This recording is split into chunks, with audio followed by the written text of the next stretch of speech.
Trinity this evening. Before I introduce our speaker this evening, there are one or two housekeeping items I need to tell you about. In the unlikely event that we have an incident which requires the immediate getting out of this place, the emergency exit is the door you came in.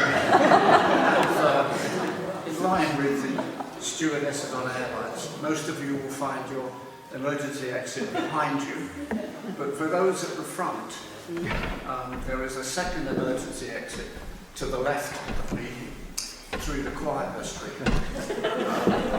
And then you'll be in the churchyard and there is a light to help you find the roadway.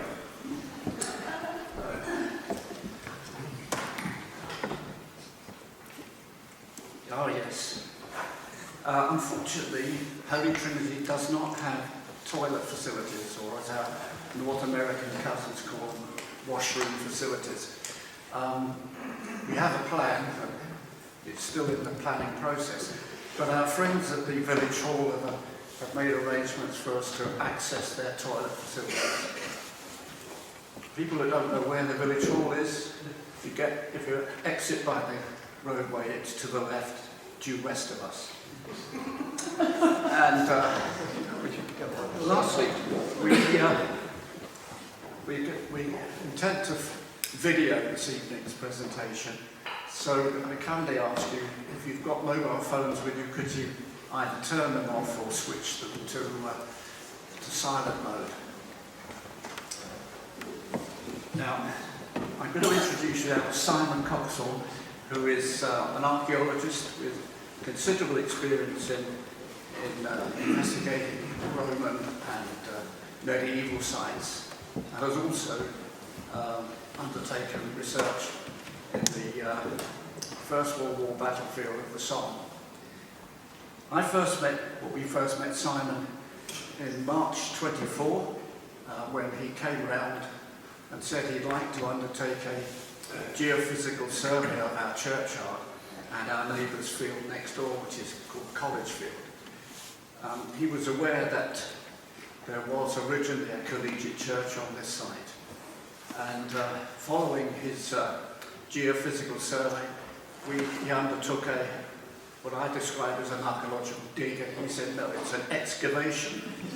And so he excavated the south wall of the chancel of the original church, and also on the chapter house, which was on the south side of the church as well.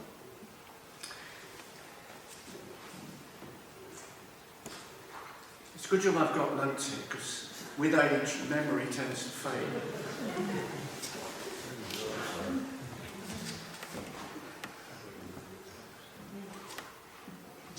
Anyway, Simon followed up his landscape architectural surveys here, and then undertook some further research in institutions like the library at King's College, Cambridge, and at the College of Heralds, and other institutions.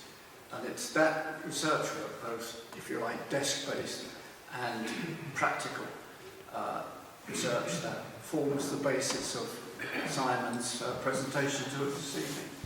So would you please give a warm welcome to Simon.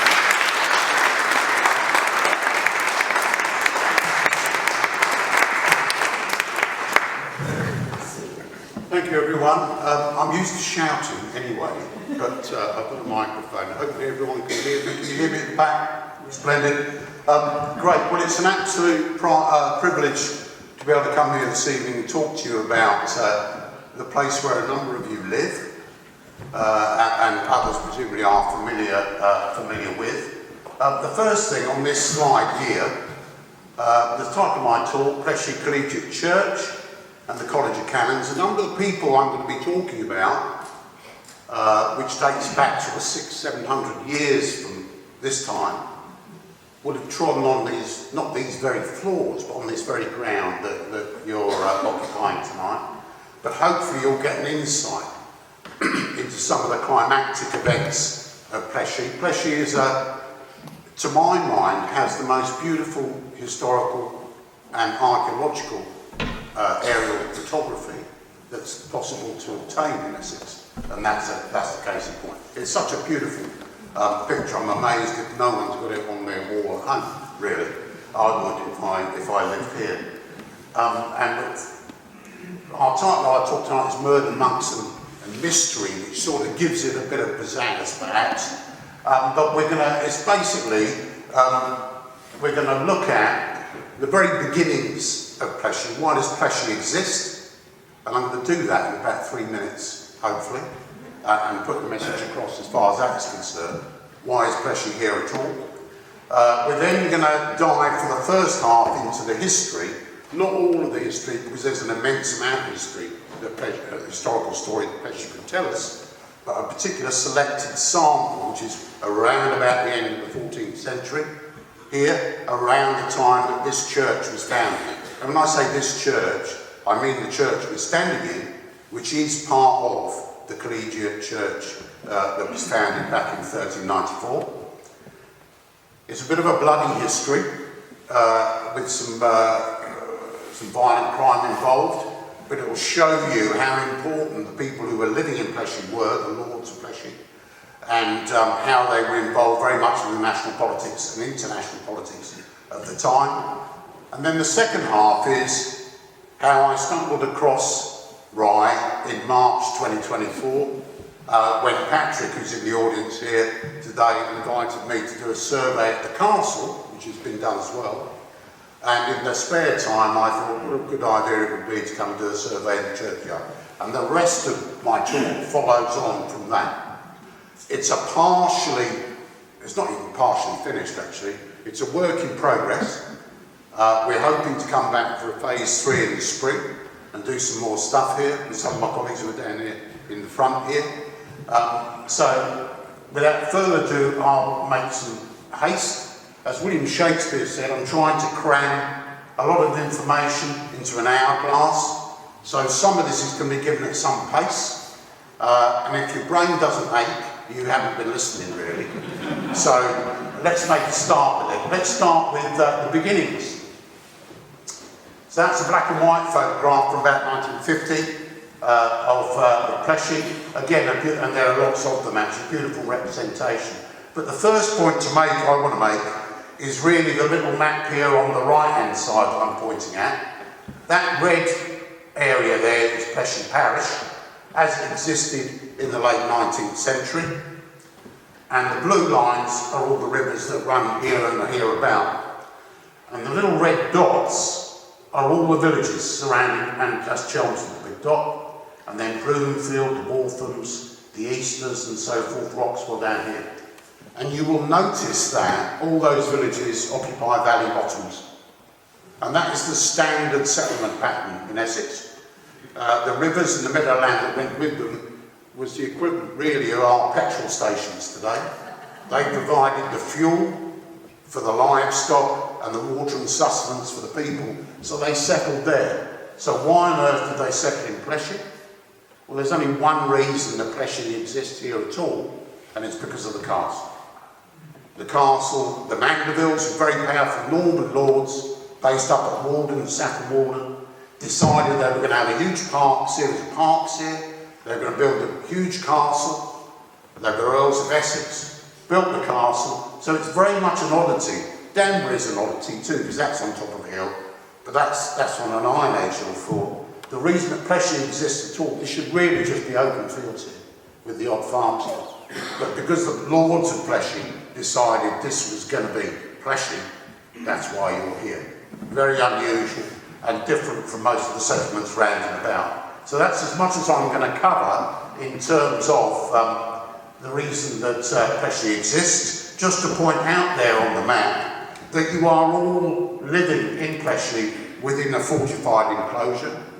A lot of you will know this, I think, but the large moated enclosure, which is incomplete in parts, those two parts are incomplete, and then the inner bailey enclosure, then the motte, then the outer bailey, where I surveyed with the kind permission of Mr. Micklem back in 2024. And of course that outer bailey had its own chapel for the Lord's use, and there was also a parish church just off Back Lane for those who didn't know that already.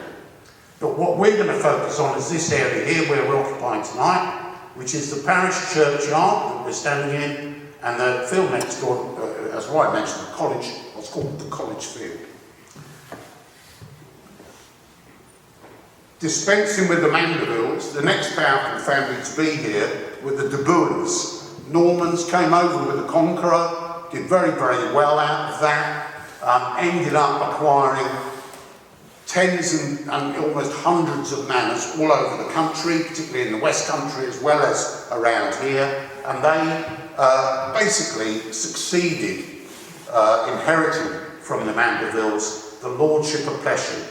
And to the latter stage, and there's those in the audience who know more about this than I do by a long shot, but towards the latter stage of that, into the 14th century and into the late, let's go back, sorry, way back, way ahead, back into the late 13th century here, 1374, the last of the male Boers dies out.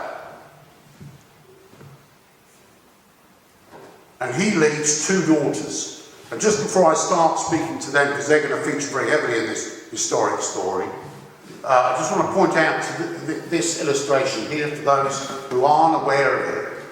Pleshy at that time, the castle estate at that time was very much a cultural centre nationally. It produced its own beautiful documents. This is just one part of one page of one psalter. There were several such documents created on that castle site. The expert who's written about this is Dr. Pasquale, very weighty tone, but talks all about the power they had both culturally and politically. The De Boers became hereditary Lord High Constables of the country, which basically was then the senior military figure, the senior army commander. So you can't belittle. I know the castle now is all grassed over, and the motte is all grassed over, and the mound is all grassed over. But back then, it was a castle, stroke, palace type arrangement. And we shouldn't belittle that, because that sets the backdrop for the story that I'm going to unravel now. Sadly, and there's a lot of information on that slide for you to be able to see it. If anyone is having difficulty with any of this, come see it at the end and we'll go through an individual slide or two if you like. There's no way of telling this story without including this family tree. It's the family tree of the medieval lords of England. Notably up here in the top left-hand corner, Edward III, who reigned for 50 years. Very successful king, didn't improve with age, really, as so many of us don't. But was very successful, and was successful in terms of breeding as well.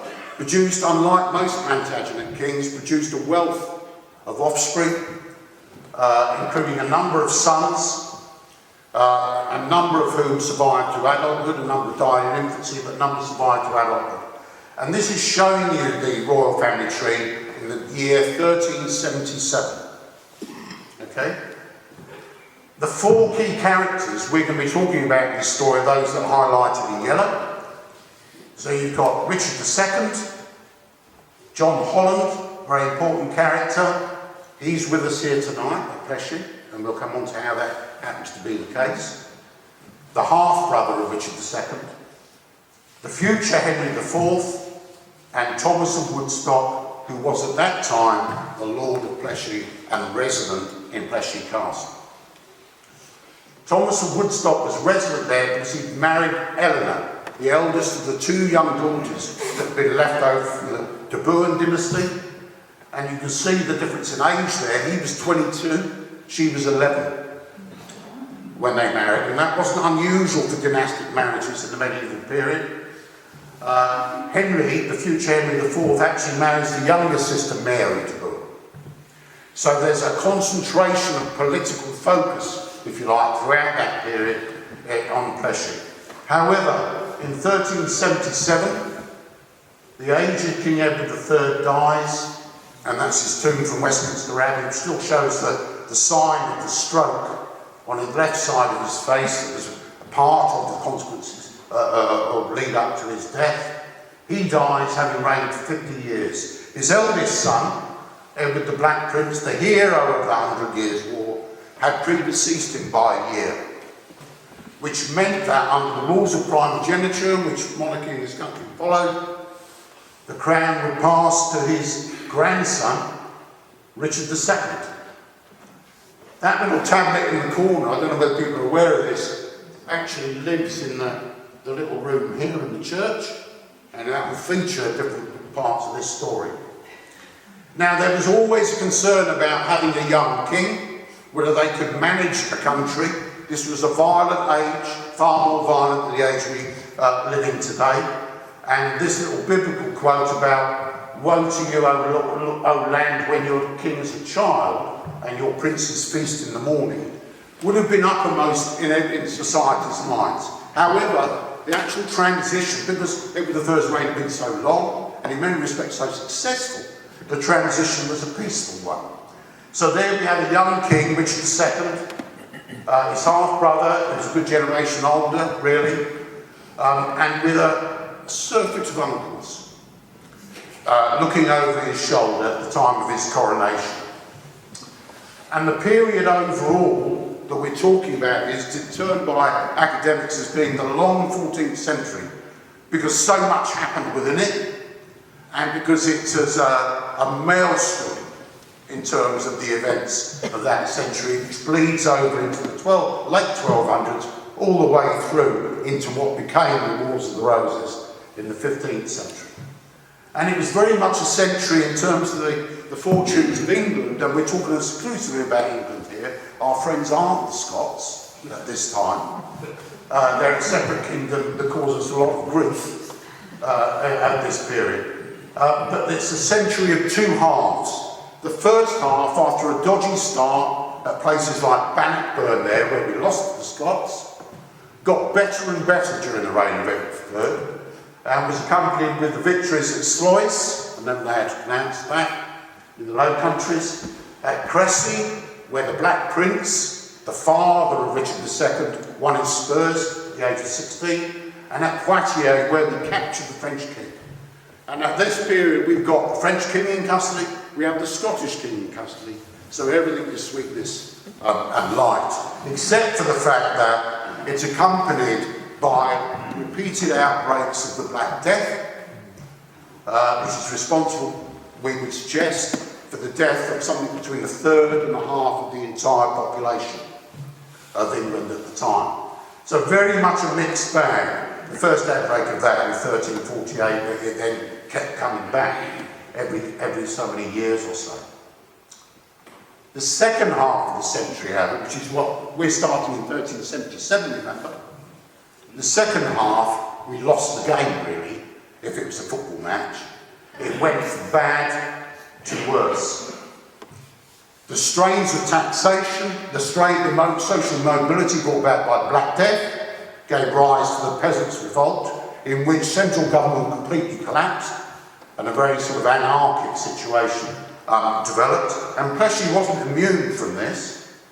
You have your own rebel, who was living in Pleshy, John Bowyer, who broke down. They didn't actually go for the castle, they were sensible enough not to do that.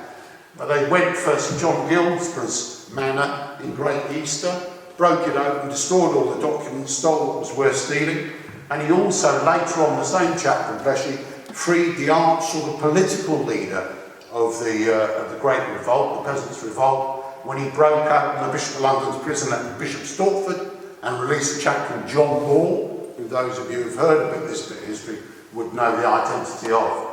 So you weren't immune, and you weren't immune for the counter-revolution, if you like, either. Because Richard II came to Chelmsford and held court in 1381 between July 1st and the 7th, in which a number of, they're not peasants, but a number of people who were engaged in the revolt were sentenced to be hung, and hung actually in the back car park of the Globe Public House, if anyone knows that, on the Rainsford Road. That's where the gallows site was. Research we've done for something else that led us to that conclusion. Thomas of Woodstock, the Lord of Pleshy, was the leader of the counter-revolution, counter-revolt in Essex and ran down the remaining rebels, ending up at a battle in Billericay, of all places, where they were properly quashed. It's possible even that Richard II stayed at Pleshy in that time, but our inquiries thus far haven't been able to completely guarantee that that's the case. So the trouble in England at that time, the civil trouble, the lack of taxation money to fund defence or anything else, then had its knock-on effect in our wars in France. In 1361, at the height of the old King Edward's reign, we had conquered a lump out of the southwest of France about the size of southern England. Huge, huge gains. However, by 1389, most of that had been taken back, perhaps of some concern for the people here tonight, because it would have severely affected the claret trade coming out of that part of France at the time. So things were on the slide, without a shadow of a doubt, and they didn't get any better. Thomas of Woodstock here, the younger generation of the uncles, the other uncles had all been successful in battle, in one fashion or another, wanted to win his own spurs. He was by then the Duke of Gloucester, and he championed the Brittany campaign of 1380, so this is just before the Peasants' Revolt. He was actually a Wale just coming back from this campaign at the time of the Peasants' Revolt, with a view to trying to regain some of the lost ground in France. Unfortunately, he didn't manage to achieve it, and in actual fact, as well as the toils and troubles of actually fighting on land, he pledged, whilst he was on this campaign, that being on a time in great danger by reason of a tempest upon the sea, the Duke vowed solemnly that in that necessity, that if he escaped, if he was preserved, he would erect a college of 3 priests to the honour of the Trinity. That's why this church exists. That's the starting point for this church's existence. When he actually created this church a few years later, one of the specific things it was created for was to remember his fellows who had fought and died with him on that campaign in France. So I'm hoping that's a fact that no one before tonight has known. That's one reason why this church is here.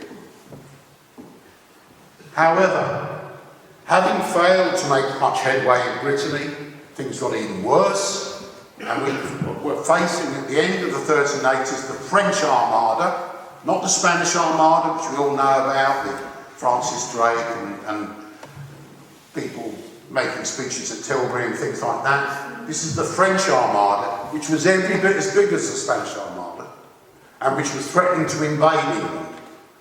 The French decided to play on our turf as opposed to us playing on theirs. Obviously not very popular. And the 2 strongest players, perhaps, who were campaigning for there to be a robust response to this French threat were Thomas of Woodstock of Pleshy and his wife's uncle, Eleanor de Bowen's uncle, who was a Fitzalan, Lord of Arundel, which becomes relevant in our story. However, the king, King Richard II, wasn't very keen on taking a robust approach.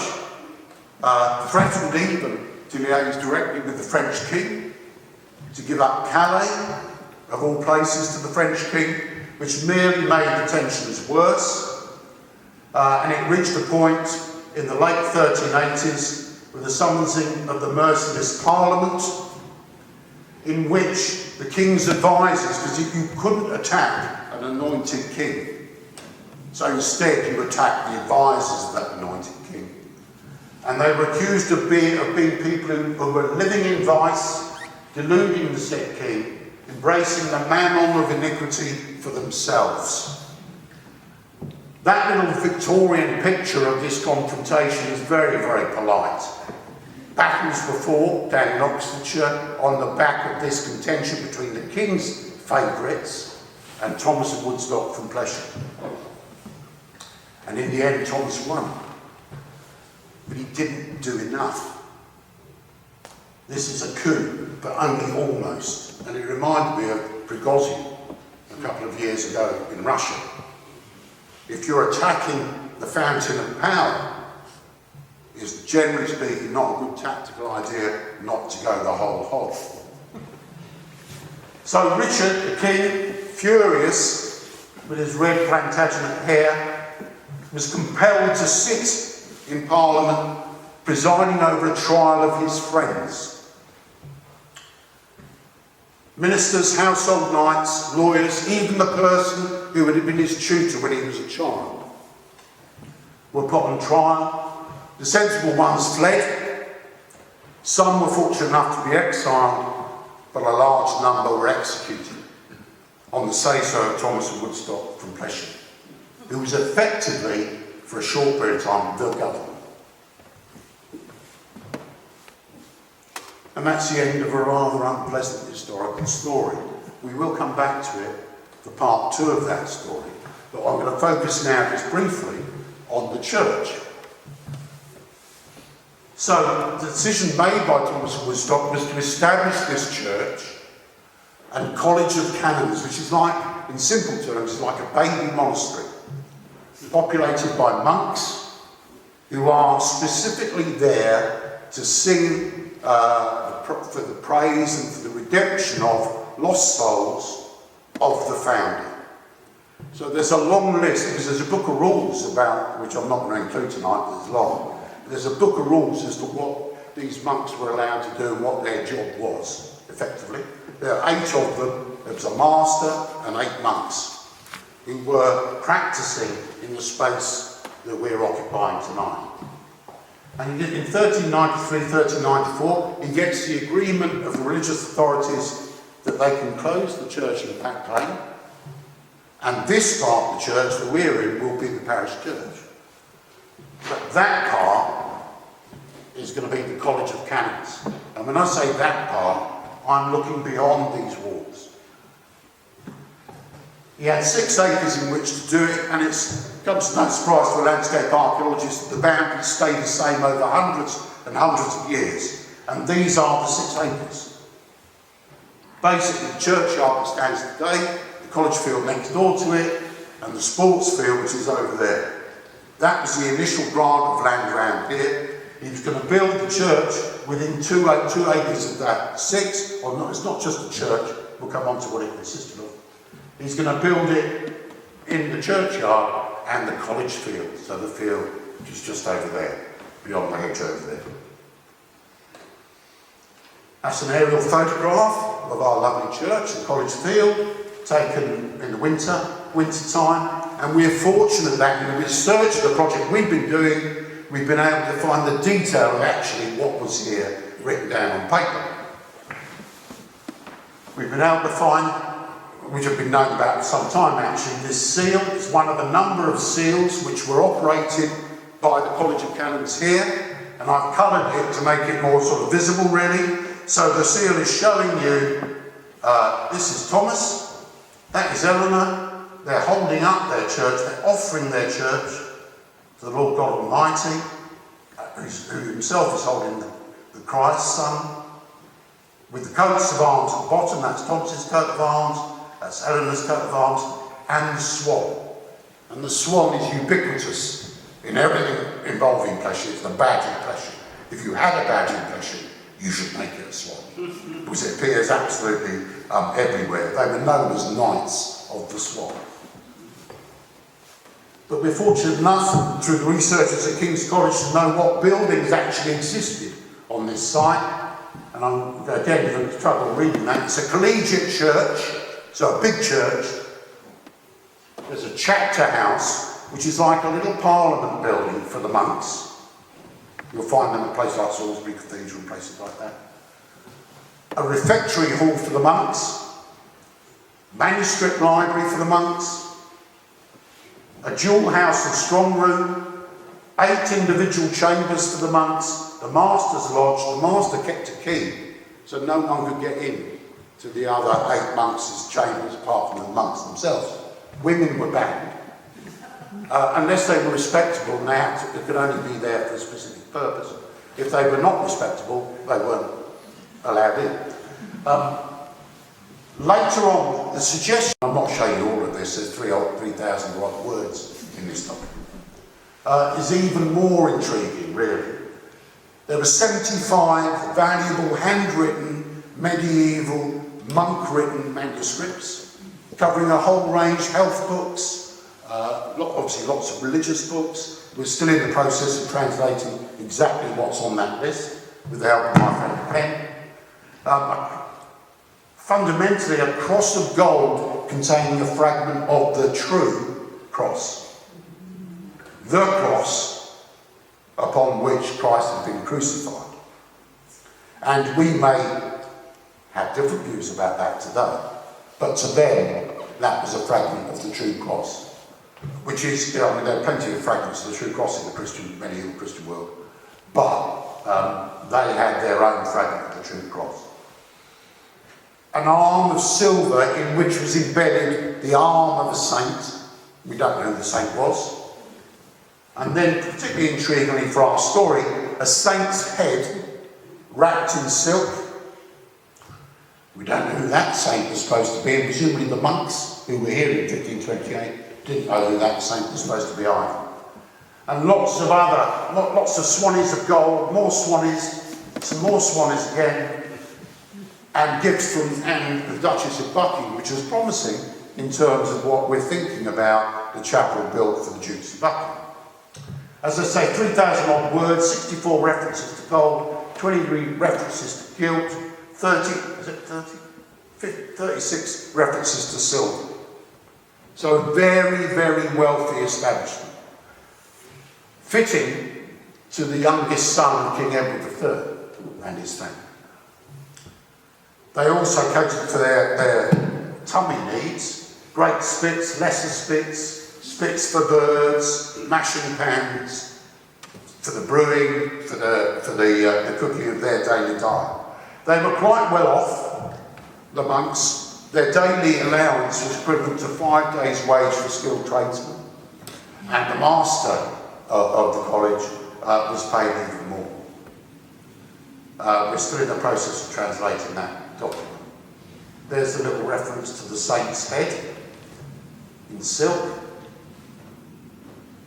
So we return now to our climactic historical story. You'll remember me saying that if you're going to take the king out, use the common parlance, you should take the king out rather than leave him to stew. And there's lots of debate still happening around why Richard II did what he did next. But in the summer of 1397, I've entitled this A Dish Best Eaten Cold. He wrote to Thomas of Woodstock, who was resident here in Plesham. He's now in his 40s. Thomas is now in his 40s. And he says, "You were invited to dinner at Westminster by myself, the King." Thomas's response, these are my words, not his, "I'm afraid I'm sick, I'm too sick to travel." In actual fact, there's independent evidence that he wasn't very well at the time, because there were sweetmeats and so forth being sent to him to Plesham from others of his manors, because he inherited all those hundreds of manors that the Birds had had before by virtue of his wife. To take what happens next, we turn to this photograph, which is a picture of the lead up to the Castle Bailey at Plesham. That's what you see if you look through the gate, the Castle Bailey at Plesham. Richard II and John Holland, the Duke of Exeter, you'll remember him hopefully. He's the half-brother. So he's like Richard II's big brother really. That's the sort of relationship, very close relationship they had. Actually already guilty of one murder, John Holland was, but that's another story, for which the King had pardoned him. On Wednesday the 11th of July 1397, Thomas of Woodstock found these people at his front door. There are various versions as to how this took place. There's even a version that it took place as Thomas of Woodstock was coming to church here. This illustration shows it happening, which I think is probably more likely at the castle gate. The arrest, he came here with a small army to arrest Thomas of Woodstock. There was no lead up to it. It just turned up one morning, early morning knock on the door, which in a past life I used to do myself to various people. Turns up with this small army. John Holland had been sent ahead to make sure that everyone was in, and persuades Thomas Woodstock that he needs him back in London urgently. And off they trot back to London. Along the way, around about Stratford, Thomas Woodstock is taken into custody. This is a version of that same encounter. In actual fact, it occurred to me, this is probably the earliest picture of Pleshy Castle, if you can believe that. This is what Jean Froissart, the French chronicler, interpreted as being Pleshy Castle at the time of the arrest. This is the king. This is Thomas. This is Eleanor looking none too happy. More swans. You know it's Pleshy. There's swans, it's Pleshy.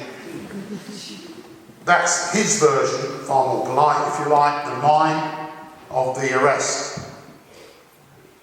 And that's his version of what happened at Stratford. He's no longer wanted for a meeting. Instead, he's bundled off to a ship and taken off to Calais. So what was happening at... Oh, I forgot that. This is the stone plate which is out there. And for all the politeness of Jean Froissart's depictions, this was not polite. What followed on the back of Thomas Woodstock's arrest, we were happy, Project Discovery, which I was pleased about. Eleanor de Bourgh made a little mark in her prayer book of the date in which the arrest had taken place. They knew nothing about what was going on. Eleanor de Bourgh, Thomas's wife, marks her prayer book. She strenuously seeks recovery of the lands because he has been declared a traitor and all his goods and lands are forfeit. There would be wagon upon wagon here, hoiking away all the valuables, not in, that were in the church, but that were in the castle. And there's a long list, very, very long list, of all the valuable stuff, beds and hangings and everything that was taken out of there. More concerning still for poor Eleanor is that Humphrey, their only son, had been taken into Richard's protected custody as a hostage. All their assets were seized, and if any of you are going to a Christmas pantomime later in the year, it's Dick Whittington. It's Dick Whittington that's responsible for selling most of these goods that were seized from Pleshy at that time. And then, threateningly, suits are enforced across Essex and other home counties, in which the king is saying to his knights in those counties, you need to sue for pardon from me, from having been involved in this treasonous campaign, which I've arrested Thomas for. And in the end, he says, it's 50 of you who will not receive a pardon, but I'm not going to tell you who those 50 people are. That's why it's called the tyranny, and the overall atmosphere is who is next to be chosen. The next event happens in Calais, where Thomas is murdered. In September of 1397, he's murdered on the orders of Richard II, either strangled or smothered, we're not sure. So the tyranny begins. That's where your Shakespeare quote comes from, where Pleshy is mentioned in the play Richard II, where Eleanor is bewailing the fact that the place has been ruined because of this arrest. But Richard must be feeling quite pleased with himself. To use a gangster term, he's rubbed out Thomas Woodstock, his youngest uncle. He's taken Thomas Woodstock's son hostage, and he's riding on the crest of a wave, really, with his gang, which includes, at the head of it, John Holland, Duke of Exeter. In the following 2 years, he does the same to another branch of the family. He exiles the future Henry IV and takes hostage the future Henry V. Deprives him of all his estates, all his Lancastrian estates, and writes various letters to various foreign potentates, for he is a child of death that offends the king. So you get a sensation of this king's mindset. Unfortunately, that's as far as he got. Well, fortunately, actually, in my view, that's as far as he got. Because Henry had had enough. Henry of Lancaster, the future Henry IV. He arrives back at Ravenspur on the east coast of England with a handful of people, including some Essex knights, as we said, but with a handful of people. Richard is campaigning in Ireland, and no one wants to rally to Richard. They all want to rally to Henry. The consequence, Richard is arrested in North Wales, and he's locked up. And there's another quote from Shakespeare's Richard II, the bewailing quote of, you know, what poor old me, really. That's my abbreviated version of that quote. And let us sit upon the ground and tell sad stories of the death of kings. That's Richard II. But Lancaster is now in charge, Henry IV, been crowned late in 1399. And you'd think, well, Pleshia's been through enough. But not quite the end of Pleshia's story there. Pleshey, Christmas 1399. The person in charge of the castle is Thomas's mother-in-law. She's also the sister of Arundel, if you remember Arundel, who's Thomas's sort of, not lieutenant because they're about the same sort of level really, but a fellow campaigner against the French. And she's facing Christmas, don't think she had the holly. Her son-in-law, Thomas of Woodstock, has been murdered in Calais. Her brother, Arundel, was executed by Richard II around the same time as the arrest of Woodstock took place. Humphrey, her grandson, and Thomas of Woodstock's son, dies of the plague, and I say in inverted commas, there are some say it's more suspicious than that. But he dies and he's dead, and her daughter Eleanor dies of a broken heart as a consequence. So one can imagine that Joan here, Joan de Bohun, is not looking forward to a happy Christmas at this point. Some succour perhaps at Richard II, the source of all her ills, is locked up at Pontefract Castle. However, his half-brother, John Holland, Duke of Exeter, or the former Duke of Exeter, had been deprived of his dukedom, but was free to operate. And John Holland, with others who had been friends of Richard II, decide upon the Epiphany Rebellion, the Epiphany Conspiracy, turn the whole world around again. Put Richard back on the throne, get rid of the Lancastrians, and finally win. Sadly for John Holland, the Epiphany Rebellion collapses, doesn't operate, he flees for the continent, he's caught by a shepherd in Great Wakery, so the story goes, and he's brought to Pleshey, just the place he wanted to be imprisoned, and the tender mercies of Joan. We return to our picture of the entrance to Pleshey Castle, and there's very good sources actually in my understanding for this next bit, that is where the next event occurs, which is the execution of the Duke of Exeter. The sources say it was down to the local people, it was the Pleshey people who didn't like him, who chopped off his head, and professional historians, and I've questioned some of them, tend to agree that might be the case. For me, this is Joan. He has his head chopped off. So the rebellion has failed.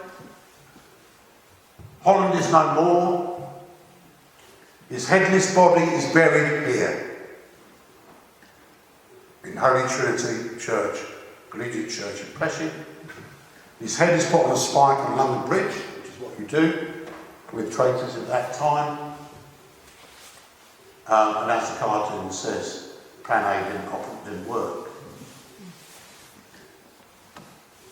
The next step by the Lancastrian regime is they can't risk having Richard II around anymore, and he dies in Pontefract Castle. Not a mark on his body by all accounts, how he died, starvation perhaps, smothering, something like that. But they had killed an anointed king, setting a precedent which would then rumble on in the next 100 years during the Wars of the Roses. Exeter's head in the end was given back on the application of his wife. It was taken off the spike on London Bridge on the order of King Henry IV and sent back to Cheshire, presumably to be reburied with his body, which was already buried here. But I just ask us to remember we still have a saint's head clothed in silk, kicking about in the church, not kicking about, but in the church in 1528. That I put up as an intermission because I think we need to change the battery on the thing. Shall I just crack on anyway? No, give me a minute. So, that's the historical story. Takes place all within the space of 25 years, something like that.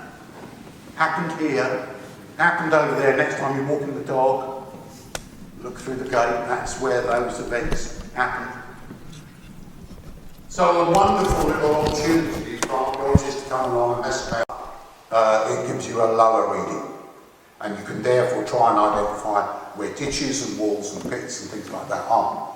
So, I was asked by Patrick to come and he's doing a much bigger piece of work on Plesham Castle and the history of Plesham Castle to help him and do a survey at Plesham Castle with kind help of Mr. Micklem and permission to do the survey there.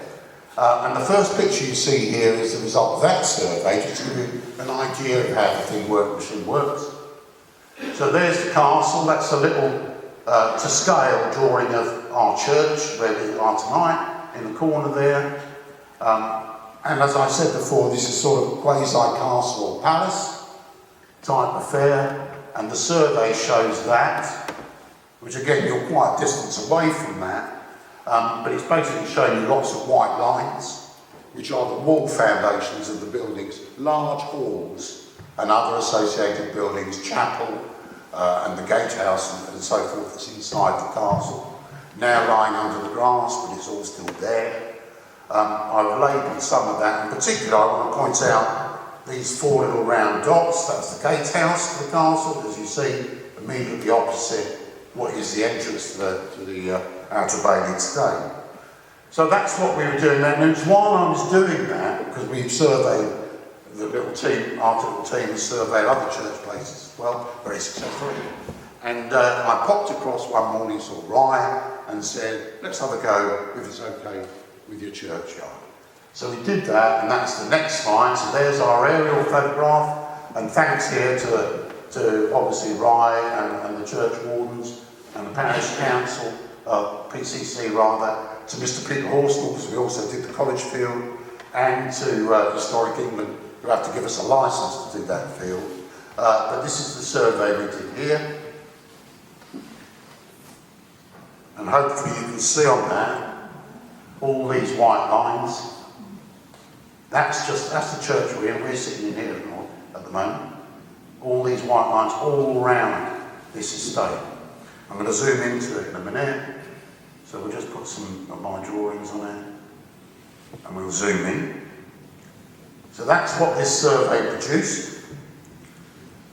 It produced a wall foundation, which I've highlighted here in yellow, suggesting this church originally was at least twice the length of the church that you've got here today. This central tower is original, and these two transepts either side are on original foundations. But you had aisles either side of these walls on this side, and if you took this, if you like, picked it up, turned it round and tacked it onto the back of that chancel, that's how far this survey is saying it went. So a good double, the church itself is about double the size of this church, the area it covers. So that's what these yellow lines here are indicating.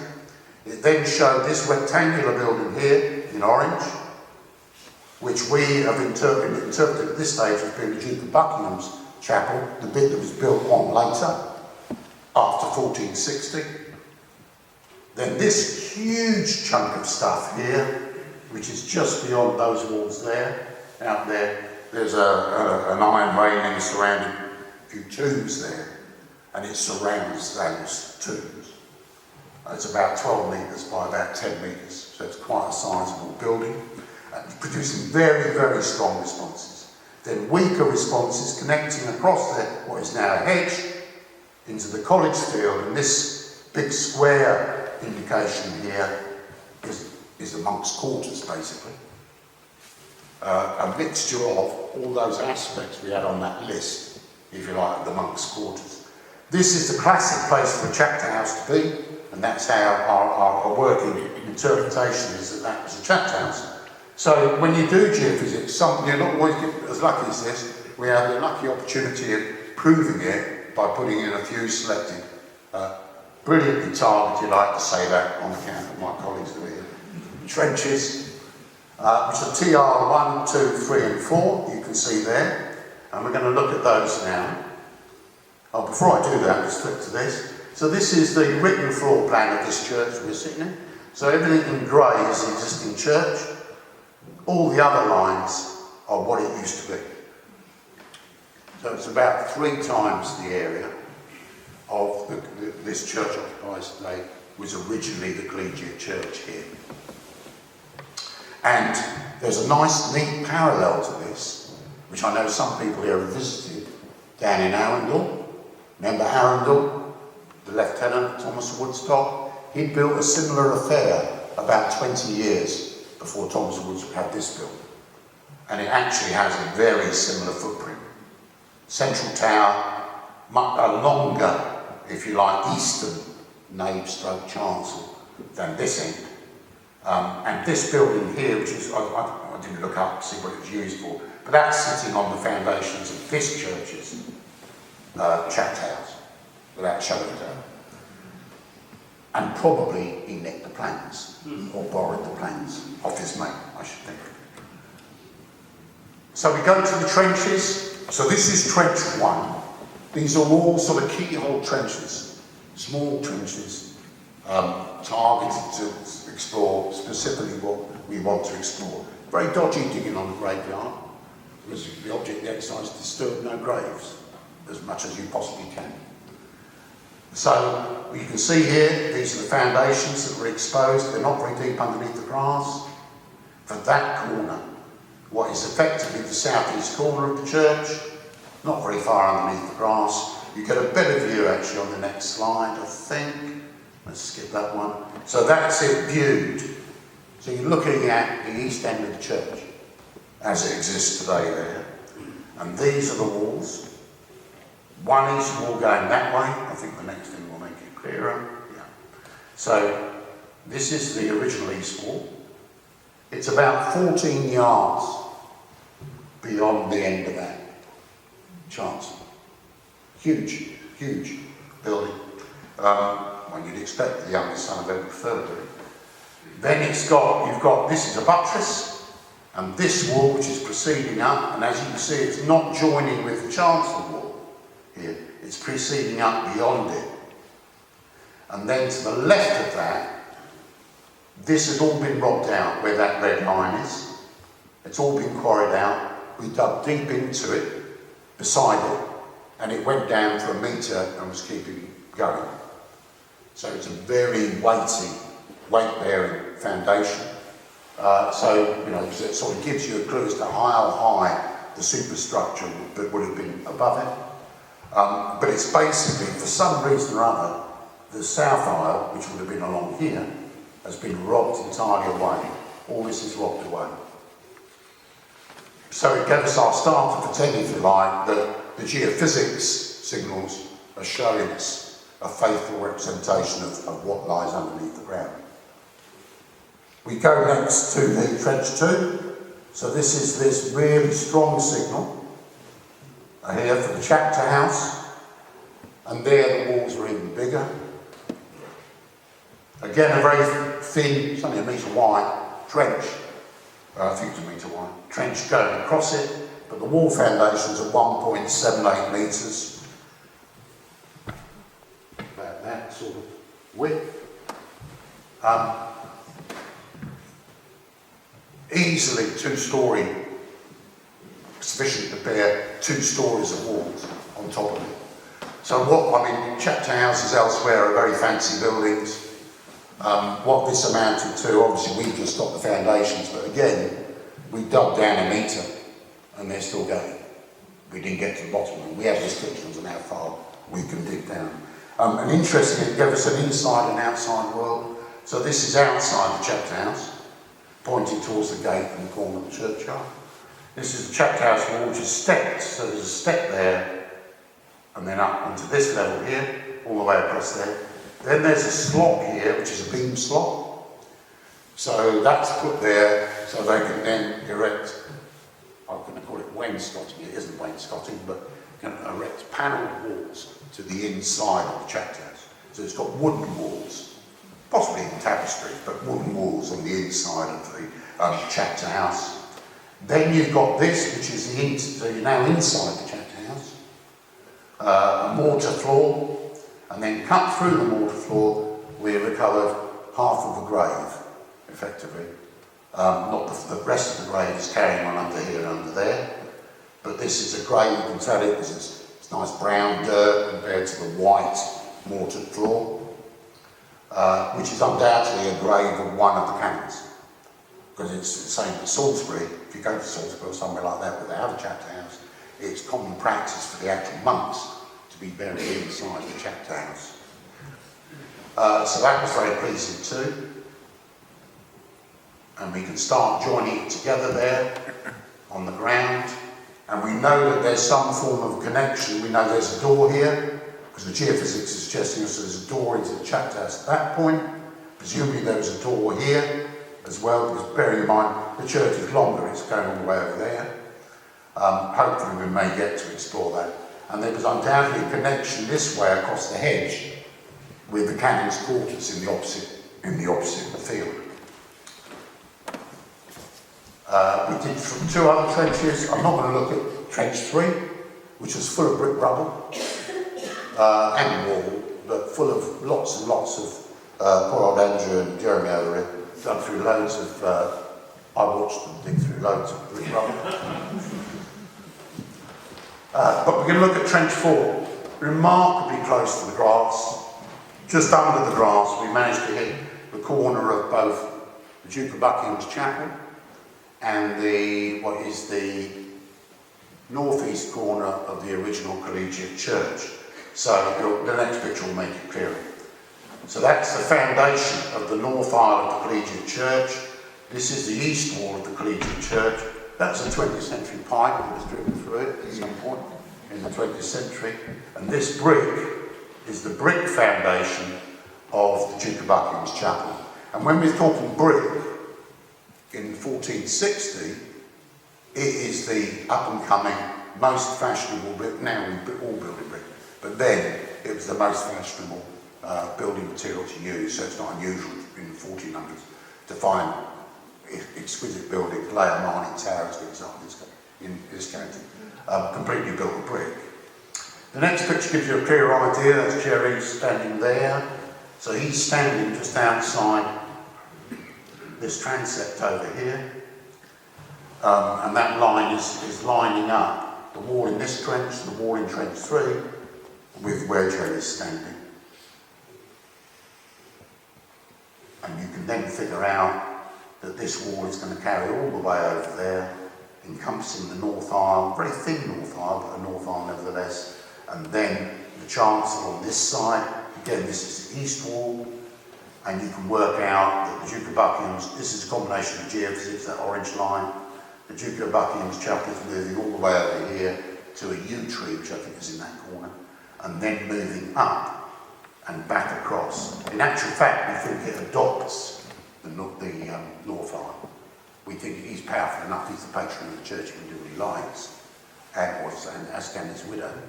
And we think they extend the Duke of Buckingham's chapel to swallow up the north aisle, effectively. So that's all over there, outside on the cross, over there. The geophysics, again, gives us a clue to an entrance here. So if you walk out of this door over here and you look to the right, you're effectively looking at the entrance of the Duke of Buckingham's chapel. Completely made, it would have had limestone facings, but all made of brick. virtually all of it is made of brick, and the bricks are of a dimension which laws were passed in the reign of Edward IV. This is obscure knowledge, but they're exactly the right size for bricks of 1450, around that sort of period. He dies in 1460. Okay, fast forward into the close, the end of this church. This is the document held in the National Archives, whereby the monks of this church agreed to the oath of supremacy, agreed Henry VIII was head of the Church of England, dispensed with the Pope and the Catholic Church. On the right is Jerry's crucifix. Jerry's crozier. My colleague Jerry's crozier. This was recovered from Trench 1. It's lead.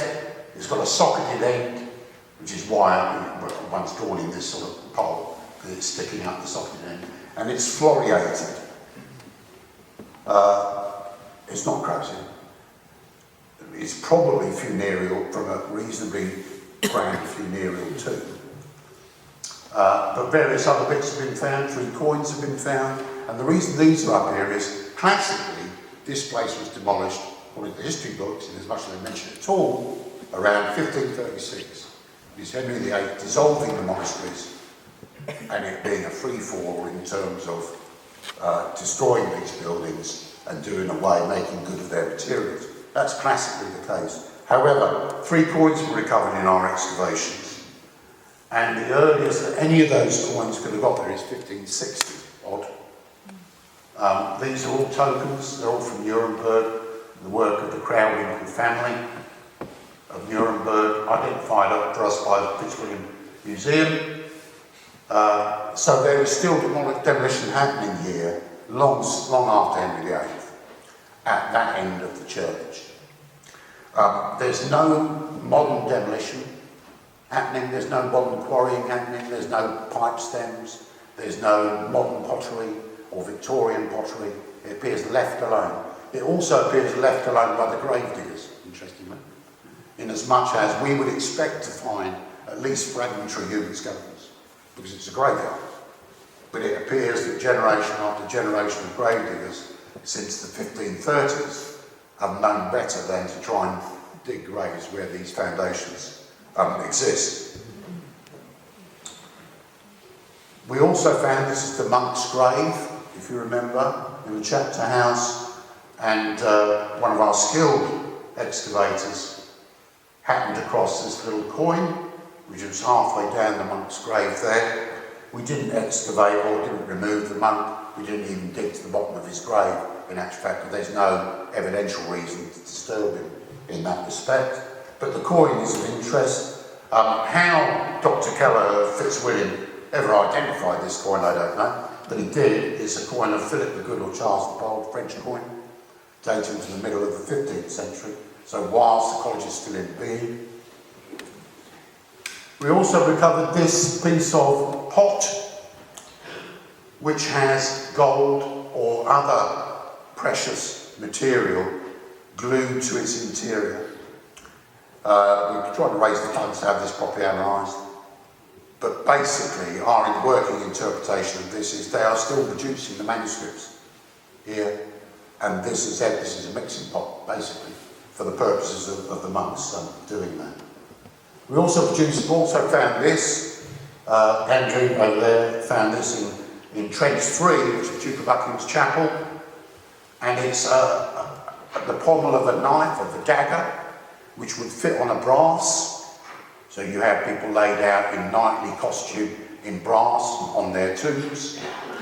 And we can judge from the size of it that it's equivalent to these 2 surviving examples elsewhere in the country, and that the original entire monument would have been over 2 metres in length. So we have a tomb somewhere associated with that chapel of this knight or noble laid out there with his brass effigy, and probably his wife as well, together with it. So, who do we think is actually buried here? Who is actually... we don't think anyone's buried here, but there are a lot of people we think buried out there, beyond the walls of the chancel here. Well, we know that Thomas of Woodstock himself and Eleanor, Professor Hart, were both buried at Westminster The church was opened in 1393, 1394. The Duke of Exeter was executed in 1400, and he's probably the first noble burial that takes place here, when his body is put in the ground and his head's on the spike in London Bridge. So he's here. All those I've highlighted in yellow are definitely here, we think. The Duke of Exeter, the whole patronage of the church, the lordship, not the lordship of the castle, that goes somewhere else, which we won't go into, but the lordship here descends through Thomas and Eleanor's daughter Anne to the Dukes of Buckingham. Her eldest son, Humphrey of Stafford, first Duke of Buckingham, was killed in 1460 at the Battle of Northampton. We're now deep in the Wars of the Roses that started with that usurpation of Richard II, back in 1399. Two of his sons are also, according to the documentary records, buried here, Sir Henry and John. John has a son, Edward, which we're going to visit right at the end of this presentation. But a lot of these people met a sticky end. Humphrey, son of Humphrey, the first Duke of Buckingham, killed at the Battle of St Albans, Wars of the Roses. Humphrey, he predeceased his father. Humphrey was killed in 1460, Battle of Northampton, Wars of the Roses. Sir Henry, the grandson, if you like, the great-grandson, is it grandson? Yeah, the great-grandson of Thomas of Woodstock, dies at the Battle of Barnet, Wars of the Roses. Henry Stafford, the second Duke of Buckingham, is executed by Richard III. For those of you who've ever seen Laurence Olivier's Richard III, this is the chap played by John Gielgud in that film. And his son, Edward Stafford, the third Duke of Buckingham, was executed by Henry VIII. So one of the questions we're trying to answer is, if there are tombs here, why did no one do anything about them? And one of the easy answers to that is, they all met sticky ends, effectively, so no one was here, if you like, to defend the depredation of this site. I'm going to blame the Tudors here, I don't like the Tudors. It's all down to the Tudors, both the dissolution side of it, the robbing of all the riches that we're here, the robbing of the structural riches that we're here. Some people would say the robbing of the cultural and religious riches that we're here. Henry VII, they are on a campaign of wiping out the old royal line. Don't touch that line for their own security. Henry VII starts this off. He has Earl of Warwick executed. Henry VIII has the Duke of Buckingham, Lord of this church, executed. Duke of Buckingham was in the habit, apparently, of talking too much about what royal blood he had in his veins, and that spelled his end. And Margaret Pole, because we're also doing a job at Clavering, Margaret Pole of Clavering was similarly executed on the basis of A, being very Catholic, and B, being very royal blood. Then we have this final mystery, which is that researchers have recovered this book, which appears to be Tudor period when you look at the book itself. This has come from Mr. Mickham's family originally into the Essex Record Office, and we've then researched it. It displays numerous tombs, which it purports to suggest are here, and numerous coats of arms, over 100 coats of arms, which it purports to suggest decorated the walls here. It also depicts a font, which happens to be the font that is now in Finchleyfield Church, or I think it is. This is the drawing of the font. All the shields, it's got 8 shields, it's not 10, it's got 8 shields around it. All the shields are identical in their design, albeit he's drawn them the wrong way round. It would appear he's going clockwise as opposed to anti-clockwise. We're pretty sure about the identity of most of the families represented: the Helians, the De Veres, the Clovers, the Buttitor, the Findons, the Staffords, who are the Dukes of Buckingham, are all represented on this font. Interestingly, his drawing has a different base to it. The base of the font of Finchleyfield is a modern base. So the jury is still out whether this was the font that originally was here in the Collegiate Church and was taken, stolen, given, sold to Finchleyfield. And it's a beautiful font if you had to pass in that one to go and have a look at it. But we also have in this book the actual drawings of the tombs of the Dukes of Buckingham and his family, which are here. This is that drawing. The drawings, the original drawings, are exquisite pencil, very thin pencil drawings, well executed. The same chap, Strangman, who dies about 1590, has other records in the Bodleian in Oxford, which we've been to look at, and they appear to be by the same hand.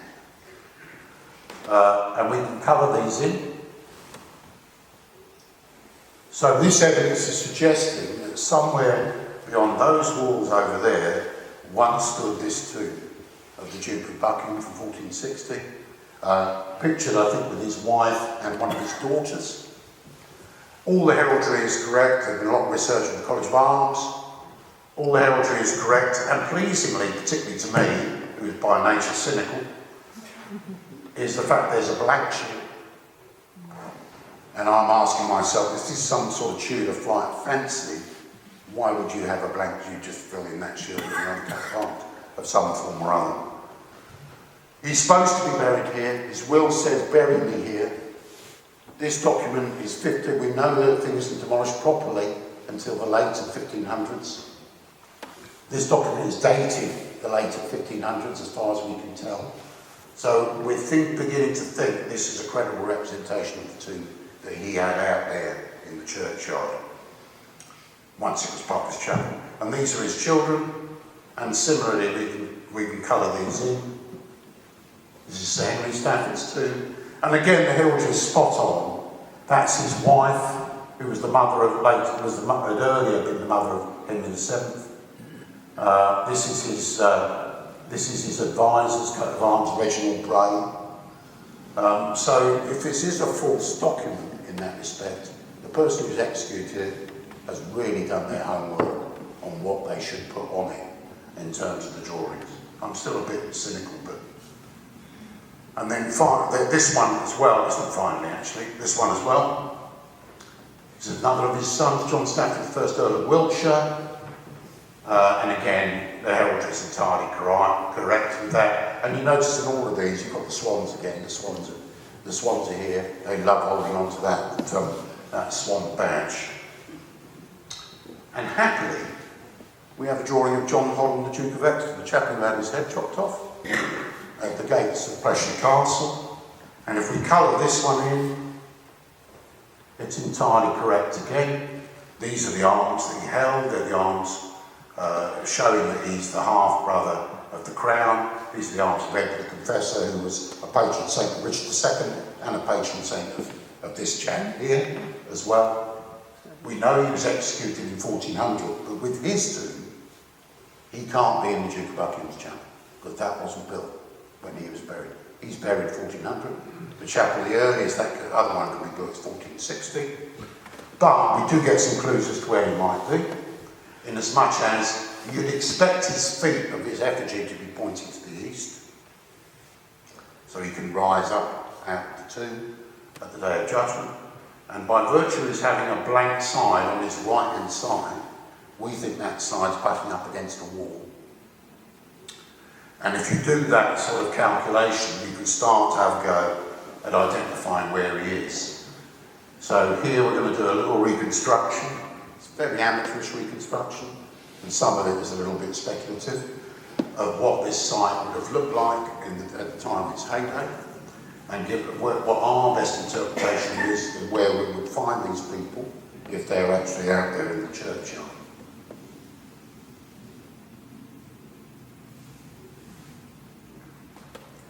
So there you have, I can label that I think, yeah. So there you have, this is the church we're sitting in tonight, just the town, a little bit of the chancel, this nave. These are the aisles added to it both sides. That's the square chapter house.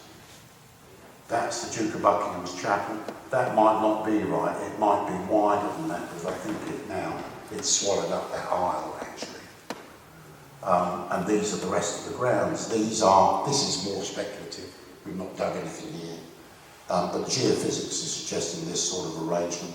So a large hall, College Hall, probably a detached, there's a slight indication of a detached building to its east, which is probably the cookhouse or the brew house.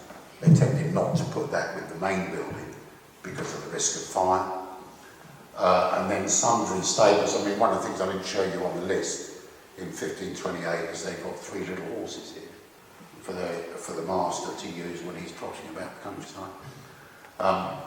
And they would have had their kitchen gardens, and they would have had their livestock.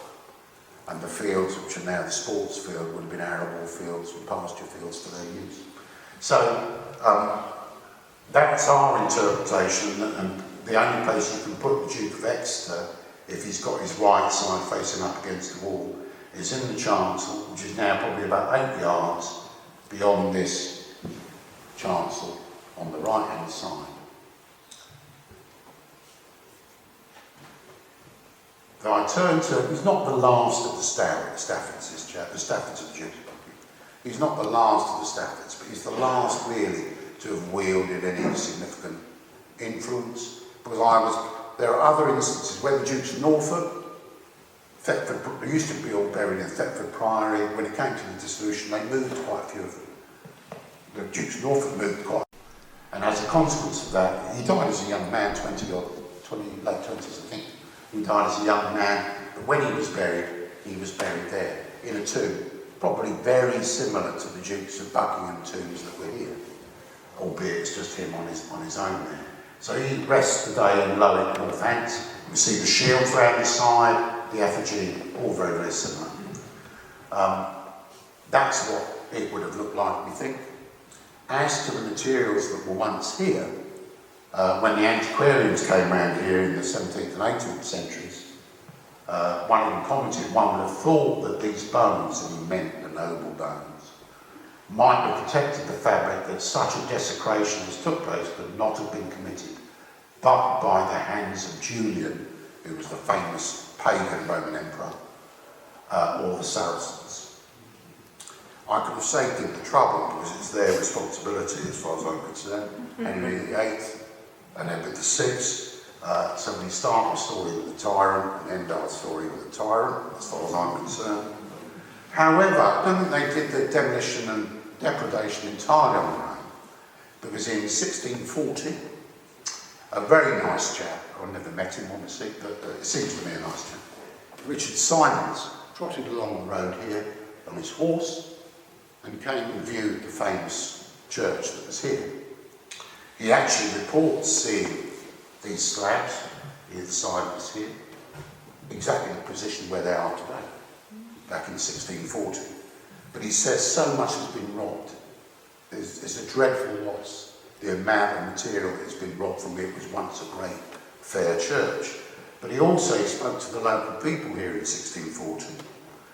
And he said, there are in divers private houses in this town, the escutcheons, meaning the shields, of many noble families, which did adorn and beautify the fair chapel of this collegiate church, out of which I saw.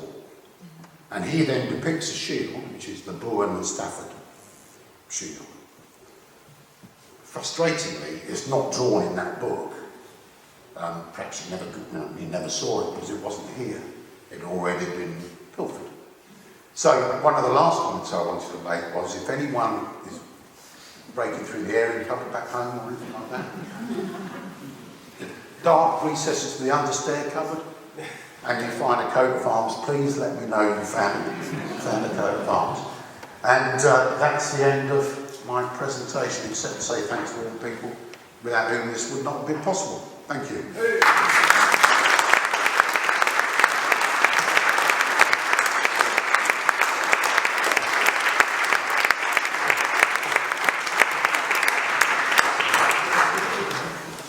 We've allowed a period of time for you to ask Simon questions, if you'd like to ask questions. Sorry. Yes, Patrick.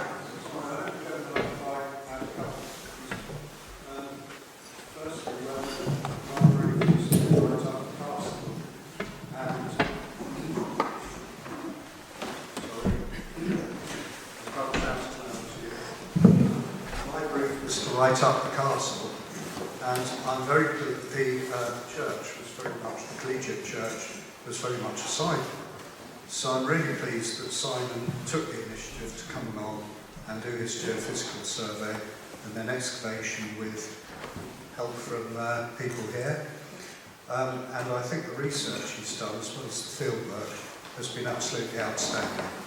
So I've learned quite a lot today, despite thinking I'd actually researched it fairly thoroughly. And so this has added an immense amount of knowledge to what's already out there. So I think that's an outstanding result, Simon. There are a couple of points I add just to clarify. One of them is the Swan badge. This was originally the badge of the de Mandeville family that came over with William the Conqueror and built Pleshey Castle circa 1100. And that was inherited by the de Boon family when Henry de Boon married Matilda de Mandeville, and so the badge was passed down. The second thing is the execution of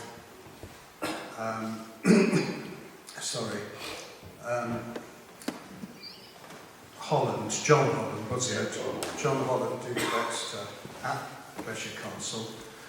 I think Simon's absolutely right that, excuse me if I sit down, Simon's absolutely right that the historical accounts place the onus for his execution on basically the people of Chelmsford who'd brought him to Pleshey Castle, and apparently the people flooded the bailey, and it was very much a demand from a popular demand that he should be executed, when in fact technically he should be taken under guard to King Henry IV for him to decide. My take on it, I think, probably echoes Simon's remarks. And this is having read, I think, one or two sources you may have not have done, is that a little bit like Pontius Pilate, I think Joan of Arundel stood and just let them do it. So she didn't actually, I think, order the execution, but she let it happen. And I think, given that half her family had been wiped out, with this man, John Holland, being very much complicit in it, I'd imagine that she was probably quite happy to see it go. So, yes, suspicious. But on the Arundels, the Arundel family and the de Boon family at Pleshey had intermarried, as well as the Earls of Arundel being linked with Thomas of Woodstock. So when they built their collegiate church here, Joan of Arundel, Eleanor of de Boon's mother, would have had memories of having been brought up at Arundel Castle, and no wonder that's why they chose that as the pattern for the church here. And finally, regarding the Stafford family, who became Dukes of Buckingham, I think Simon quite rightly skated over the division of the Boon inheritance because it's immensely complicated, but enough to say that Eleanor de Boon's daughter, Anne Countess of Stafford, inherited Pleshey, all of it, the castle, the lands, everything. But there was then a redivision of the inheritance under Henry V, and she lost Pleshey.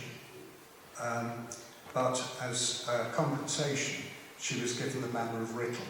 So the Staffords and the Dukes of Buckingham actually had Writtle as their main Essex, their main base in Essex, and their main headquarters near London.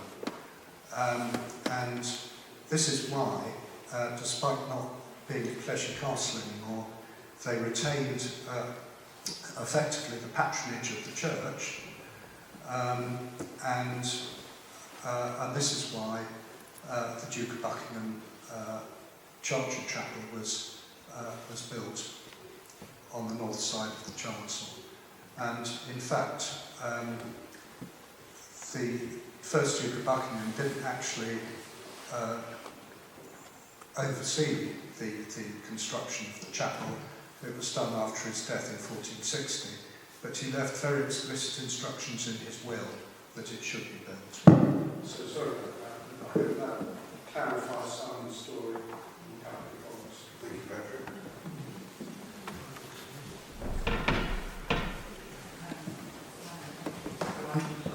For research. There is descendants of the Dubrow family at Hall in Suffolk. There is a tomb there, and quite elaborate tombstones as well. They definitely were there probably from the 1600s at least, and they had quite extensive lands there. So that would be quite interesting to know more about that connection. Kind of building on that, people sort of, well, call them local history or local stories. There used to be lots of bohans in the village of Pleshy. Yes. Do you think they are linked to the Buns? I mean, there's one who's buried out there, and then there was old Maisie, who used to live just on the edge of the village. She was the last of the Bohannans, I believe. Who, but unless then the second thing is, there's a lot of blue here in the church, and we always talk about Pleshy blue. It's always said that this is to mark the fact that the College of Canons was built because Thomas of Woodstock was saved from the sea. And then again, that could just be a local legend, but two bits of local history. Is there any truth in them? In terms of the blue coloration, I don't think you can take that any further. In terms of the Bohannans, I guess it's not impossible, but you also have lots of examples of families adopting names because they are working for that family. I think your point about that, and I think definitely they would be either separate or perhaps more likely distinct workers. Yeah. Yeah. There's an amusing story that when they were excavating the castle in 1963, Professor Rocks, who led the excavation, was visited by Sir Mortimer Wheeler. And after Sir Mortimer would show very site, we then had a very boozy lunch and he went to the bottle. Sir Mortimer, being a bit of a show, restored it to and apparently when he was about to send it out, he showed this chap